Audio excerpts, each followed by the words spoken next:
మీ వ్యాపార ప్రకటనల కోసం ఈ నంబర్ను సంప్రదించండి. ప్రజెంట్ మనతో పాటు సీనియర్ జర్నలిస్ట్ జయదేవ్ అన్నారు. వారితో డిస్కస్ చేద్దాం. సార్ నమస్కారం సార్.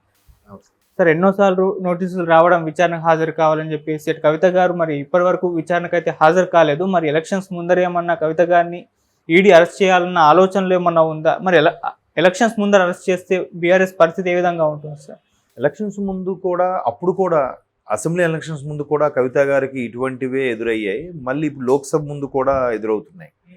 దీనిపై చాలామంది విశ్లేషకుల అభిప్రాయం ఏంటంటే ఓపెన్ సీక్రెట్ లా ఉంది. ఏంటంటే బీజేపీ బీఆర్ఎస్తో పొత్తు కోసమే ఇటువంటివి చేస్తోందన్నది ఒక వాదం. చాలామంది విశ్లేషకుల అభిప్రాయం కూడా. కేవలం పొత్తులో భాగంగానే బీజేపీ ఇటువంటివి గేమ్స్ ప్లాన్ చేస్తుందని కొంతమంది అభిప్రాయం, అభియోగం. అది దానికి తగ్గట్టుగానే కనిపిస్తోంది. మీరు అబ్జర్వ్ చేస్తే లోక్సభ అసెంబ్లీ ఎన్నికల ముందు కూడా బీఆర్ఎస్లో ఒక వర్గం బాగా కేసీఆర్ని దుయ్యబట్టేది, ఇంకొక వర్గం ఓన్లీ క్యాజువల్గా మాట్లాడే ఉంటుంది. సో ఆ రెండో వర్గము బీఆర్ఎస్తో పొత్తు పెట్టుకోవడానికి, బీఆర్ఎస్తో లోపాయకారంగా మల్లగొల్లాలు పడడానికి అవకాశం ఉందనేది కూడా ఒక వాదం.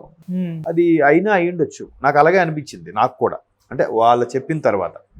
ఎందుకంటే కవిత గారికి హడావిడి చేసి అంత చేసి లెక్కర్ స్కాము అరెస్ట్ చేస్తారనుకున్న టైంకి ఆ అరెస్ట్ ఆగిపోయింది. మళ్ళీ ఈడీ ఇన్ని రోజులు ఏం చేసింది? అసలు ఎలక్షన్స్ ఎప్పుడైపోయాయి? అసెంబ్లీ పోని అసెంబ్లీ ఉన్నాయి, మా పార్టీ, నేను పార్టీలో కీలకమైన వ్యక్తిని, లేకపోతే ఎమ్మెల్సీని క్యాన్వాసింగ్ తిరగాలి అని చెప్పుండొచ్చు. నవంబర్ 30తో అయిపోయాయిగా. డిసెంబర్ 3, మే 5 అంతా క్లియర్ అయిపోయింది కదా. మరి అప్పుడే డిసెంబర్ అంతా ఏం చేసింది? జనవరి అంతా ఏం చేసింది ఈడీ? అంటే ఈడీ సమన్లకి లెక్కే ఉండదా? ఒకళ్ళు రాకపోతే 3-4 సార్లు పిలిచి రాకపోతే అరెస్టులు చేయరా? వాళ్ళు దానికి పర్మిషన్ తీసుకోరా?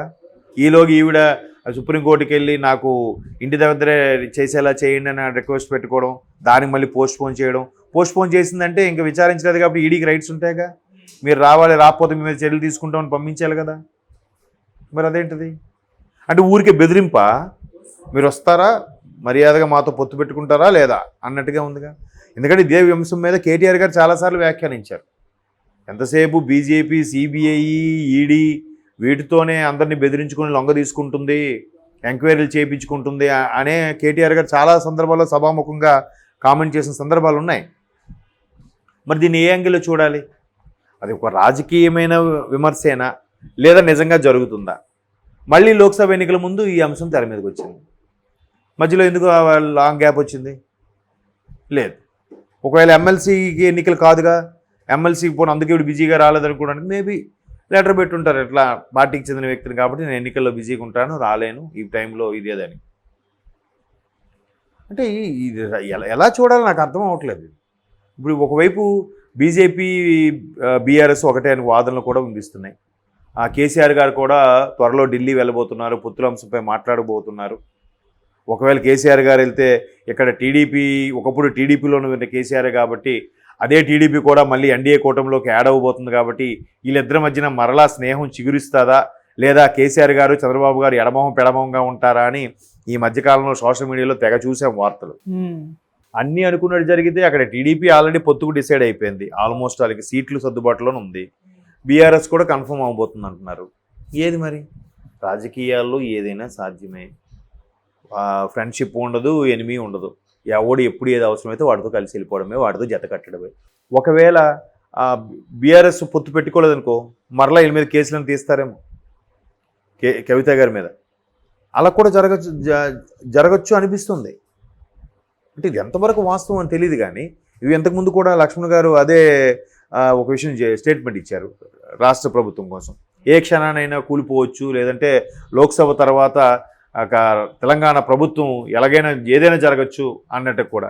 దేన్ని బేస్ చేసుకొని ఆయన డైలాగ్ కొట్టారు?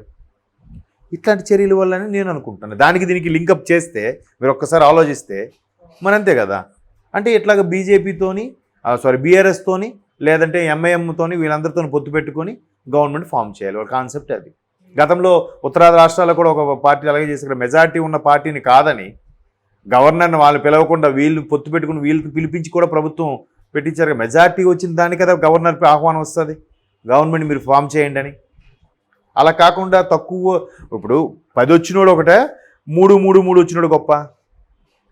వీళ్ళు ముగ్గురిని కలిపి గవర్నర్కి ఆహ్వానించారు ప్రభుత్వం స్థాపించడానికి. 10 వచ్చినోడికి ఎందుకు పిలవలేదు? ఇట్లా కూడా కొన్ని రాష్ట్రాల్లో జరిగాయి. అందుకు ఓకే మరలా ఇట్లా వచ్చి పొత్తు పెట్టుకొని ప్రభుత్వాన్ని కూలదూయడానికే లేదంటే తెలంగాణలో ప్రభుత్వం స్థాపించడానికో ఇట్లాంటి ప్లాన్ చేస్తున్నాను కూడా అనుకోవచ్చుగా. ఛాన్సెస్ ఉన్నాయి. అంటే చాలామంది విశ్లేషకులు కూడా చెప్తుంటే అవును కావాలా అనిపిస్తుంది. ఈ ఎగ్జాంపుల్స్ చూస్తే నిజమేనేమో అనిపిస్తుంది. అంతే కదా. చాలామంది సందర్భాల్లో కూడా అదే చెప్పారు కదా. కాంగ్రెసు బీఆర్ఎస్ఏ ప్రధాన అభ్యర్థులుగా కనబడ్డారు. అంతవరకు ఒక తెలంగాణలో ఎన్నికలు జరిగిన ఒక 8 నెలల ముందు వరకు కూడా తెలంగాణలో బీఆర్ఎస్కి ప్రత్యామ్నాయం బీజేపీ అని అనుకున్నారు.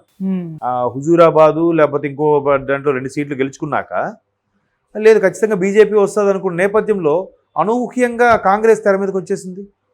ఎక్కడ వైఫల్యం జరిగింది? బీజేపీ అంతగా ప్రత్యామ్నాయం అనుకున్న పార్టీ ఎందుకు థర్డ్ ప్లేస్లోకి వెళ్ళిపోయింది? ఎవరి వల్ల అంటారు? అంటే లోపాయకారంగా ఒప్పందం కుదిరిందా? లేదంటే రాష్ట్రంలో స్థానికంగా ఉండే వ్యక్తులే బీఆర్ఎస్తో పొత్తు పెట్టుకునే ఒప్పందం కుదుర్చుకున్నారా అధిష్టానం తెలియకుండా? ఏంటి అసలు? నేను అనుకున్నారా బీజేపీ భలే వచ్చిందిరా, అసలు బాగుంది అనుకున్నాను నేను. మరి ఏమైంది? అనూహ్యంగా రాష్ట్ర అధ్యక్షులు మారిపోయారు, బీజేపీ గ్రాఫ్ పడిపోయింది, కాంగ్రెస్ పుంజుకొచ్చేసింది, బీజేపీ వెనక్కి వెళ్ళిపోయింది.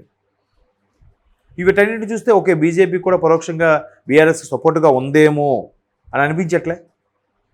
కాబట్టి మరలా అక్కడ కేంద్రంలో పొత్తులు లేదా లోక్సభ స్థానాల్లో పొత్తుల విషయంలో జరగచ్చు. మరోవైపు సర్వేలు కూడా అవే చెప్తున్నాయి కదా. 17 స్థానాలకు గాను ఎంఐఎం 1, బీఆర్ఎస్కి 3, బీజేపీకి 3, కాంగ్రెస్కి 10 వస్తాయని చెప్తున్నాయి సర్వేలు. 2 కలిస్తే ఇంకొంచెం ఎక్కువ ఇచ్చే ఛాన్సెస్ ఉన్నాయి కదా. లేదా ఇవే కన్ఫర్మ్ అవ్వచ్చు.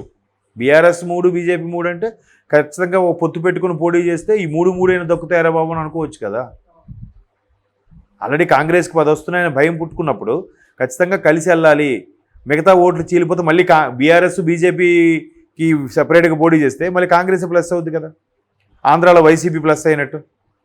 వైసీపీకి ఎలా ప్లస్ అయింది? జనసేన 2019లో విడిగా పోటీ చేయడం వల్ల సుమారు ఒక 60 స్థానాల్లో టీడీపీ ఓడిపోయింది.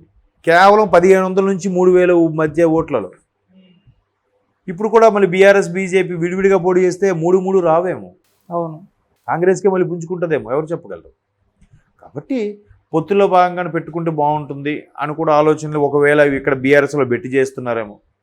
ఎందుకంటే కేటీఆర్ గారు కూడా చెప్పారు, తెలంగాణ ప్రకటించిన తర్వాత కేసీఆర్ గారు కాంగ్రెస్లో విలీనం చేస్తామన్నారు. నాకైతే ఇష్టం లేదు.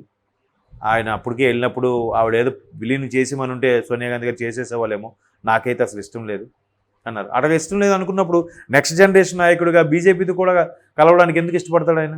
మన ఓన్గానే వెళ్ళి ఏదో చేద్దామని అనుకుంటారు కదా. సో కాబట్టి ఏదైతే పొత్తుల అంశము ఉన్నాయో దాన్ని బట్టి కూడా ఏదైనా జరగచ్చు.